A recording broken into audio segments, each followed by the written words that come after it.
ನಮಸ್ಕಾರ ಸ್ನೇಹಿತರೆ.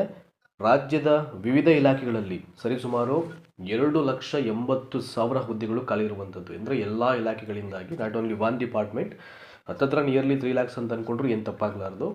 ಸೊ ಇದಕ್ಕೆ ಸಂಬಂಧಪಟ್ಟ ಹಾಗೆ ಈಗ 11ನೇ ತಾರೀಕಿಂದ ಸ್ಟೂಡೆಂಟ್ ಅಸೋಸಿಯೇಷನ್ ಅವರು ಈಗ ಪ್ರತಿಭಟನೆಯನ್ನು ಮಾಡ್ತಾ ಇದ್ದಾರೆ ಫ್ರೀಡಮ್ ಪಾರ್ಕಲ್ಲಿ. ಸೊ ಈ ಒಂದು ಪ್ರತಿಭಟನೆಗೆ ಹಲವಾರು ಈಗಾಗಲೇ ರೆಪ್ರೆಸೆಂಟೇಟಿವ್ಸು, ಒಂದಷ್ಟು ತುಂಬ ಜನ MLCಗಳು, ಸೊ ಯಾರ್ಯಾರು ಬರಲಿಕ್ಕೆ ಸಾಧ್ಯ ಅಲ್ಲೆಲ್ಲ ವಿಸಿಟ್ ಮಾಡಿ ಒಂದಷ್ಟು ಐ ಥಿಂಕ್ ಏನು ರೂಲಿಂಗ್ ಪಾರ್ಟಿ ಇದೆ ಅವ್ರಿಗೆ ಎಚ್ಚರಿಕೆಯ ಒಂದು ಗಂಟೆಯ ರೀತಿಯಲ್ಲಿ ಒಂದಷ್ಟು ಅವ್ರದ್ದೇ ಆದಂಥ ಮಾತುಗಳನ್ನು ಖಡಕ್ಕಾಗಿ ಆಡ್ತಾ ಇದ್ದಾರೆ. ಈಗ ಅದರಲ್ಲಿ ಭಾಳ ಪ್ರಮುಖವಾಗಿ ಭಾಸ್ಕರ್ ರಾವ್ ಸಾಹೇಬರು, ನಿಮಗೆಲ್ಲ ಗೊತ್ತೇ ಇರ್ಬೋದು, ಅವರು ಕಮಿಷನರ್ ಆಗಿದ್ದವರು, ರಿಟೈರ್ಮೆಂಟ್ ಆಗಿದೆ. ಈಗ ಅವರು ಅವ್ರದ್ದೇ ಆದಂಥ ಒಂದು ಬೇರೊಂದು ಪಾರ್ಟಿಯಲ್ಲಿ ಅವರನ್ನು ತೊಡಗಿಸ್ಕೊಂಡಿದ್ದಾರೆ.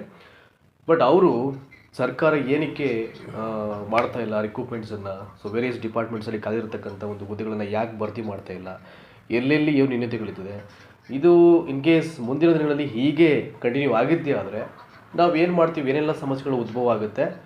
ಸೊ ಎಲ್ಲವನ್ನು ಎಳೆಯಾಗಿ ಭಾಳ ಐ ಥಿಂಕ್ ಇಟ್ಸ್ ಲೈಕ್ ಅವರೊಂಥರ ಈ ಎಚ್ಚರಿಕೆಯ ಗಂಟೆಯನ್ನೇ ನೀಡೋ ರೀತಿಯಲ್ಲಿ ಒಂದಷ್ಟು ಭಾಳ ಚೆನ್ನಾಗಿ ಮಾತಾಡಿದ್ದಾರೆ. ಸೊ ಭಾಸ್ಕರ್ ರಾವ್ ಸಾಹೇಬರು, ಸೊ ದಯಮಾಡಿ ಇದನ್ನು ನೀವೇ ವಾಚ್ ಮಾಡಬೇಕು ಅವ್ರೇನು ಹೇಳಿದ್ದಾರೆ ಅಂತ.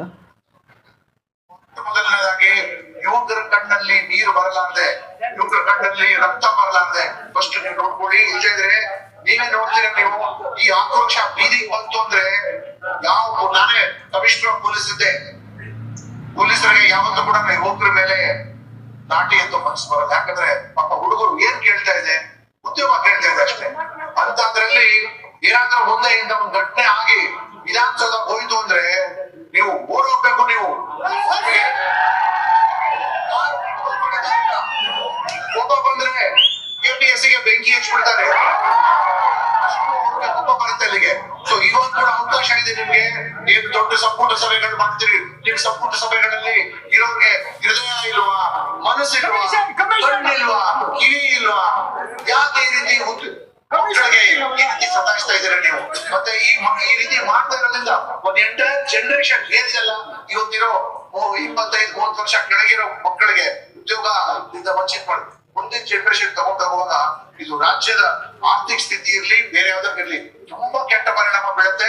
ಮತ್ತೆ ಇದು ಯಾವ ಸರ್ಕಾರ ಬಂದ್ರು ಇದು 10-15 ವರ್ಷ ಪ್ರಾಮಾಣಿಕವಾಗಿ ಕೆಲಸ ಮಾಡಿದ್ರು ಸರಿ ಮಾಡಕ್ಕಾಗತ್ತೆ. ನೀವು ಕೊನೆಯದಾಗಿ ಏನ್ ಹೇಳ್ತಾ ಇದ್ದೇನೆ, ಮಾನ್ಯ ಸಿದ್ದರಾಮಯ್ಯ ಅವರೇ, ನೀವು ಸಿದ್ದರಾಮಯ್ಯ ಅವರೇ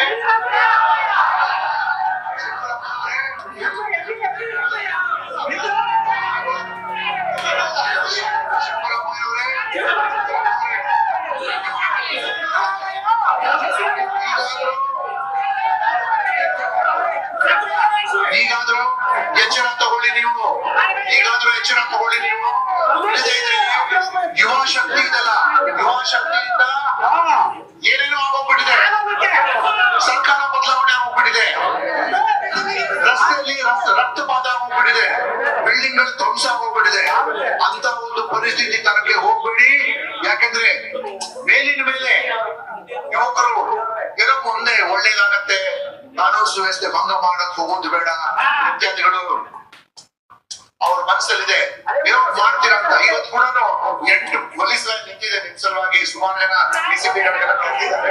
ಬಟ್ ಯಾರು ಅರೆಸ್ಟ್ ಮಾಡಕ್ಕೆ ಹೋಗೋದಿಲ್ಲ.